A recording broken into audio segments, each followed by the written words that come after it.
Dogs teach us a lot about ourselves and about faith.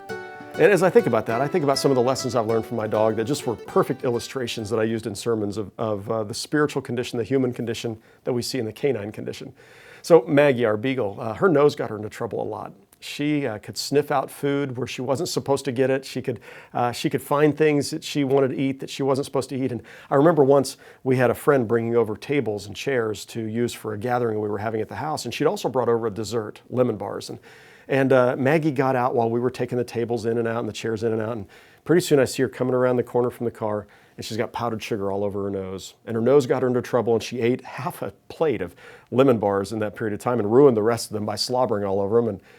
And I looked at her and I thought, how like us is my dog? You know, we find ourselves drawn to things we're not supposed to have, and we find ourselves, unable to resist. And, I chastised her, I scolded her, and then of course I took her back and I loved on her. And that's, I think, how God looks at us. There are times we do things we're not supposed to do. We find it hard to resist the things we're not supposed to do, and we don't do sometimes the things we're supposed to do.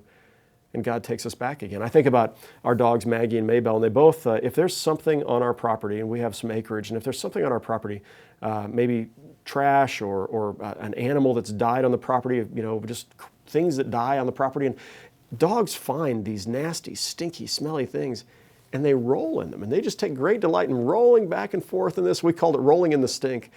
And I remember when she would roll in the stink, and she'd try to come inside the house, and it smelled so rank that we'd have to wash her before we could let her back in the house. And in some ways, I think about in our own lives, our tendency to roll in the stink, to do those things that separate us from God or from other people, and our need for a bath to be washed by God. And that's what God promised in our baptisms. Baptism isn't just about the past. It's a promise for the future that when we roll ourselves in the stink, when we do the things we're not supposed to do, and we come back to God and we repent before God, He washes us clean and makes us new once more. And then I think about the fact that all of the animals I've ever had, the dogs in particular, had a tendency to wander off. I mean, they love their master, they love their home, but they'd get distracted by a squirrel or a rabbit or something, and they'd wander off, and then we couldn't find them. And how worried we'd be about them, and we'd go driving through the neighborhood, calling out their names, hoping they'd come back home, and eventually they would come back and they'd be safe once more in our arms. And I think about the fact that the scriptures tell us that God searches for the strays and brings back the lost. That is who God is. He searches for us. And when we wander away from God slowly and by degrees, we get distracted and we don't even realize what we're doing. God is searching for us and longing to bring us back home. I don't know if you've got into things you shouldn't have gotten into, if you've been rolling in the stink, or if you've wandered away from God.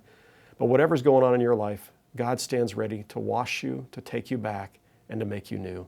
I'd like to invite you once more today to say yes to your Master and to come back home.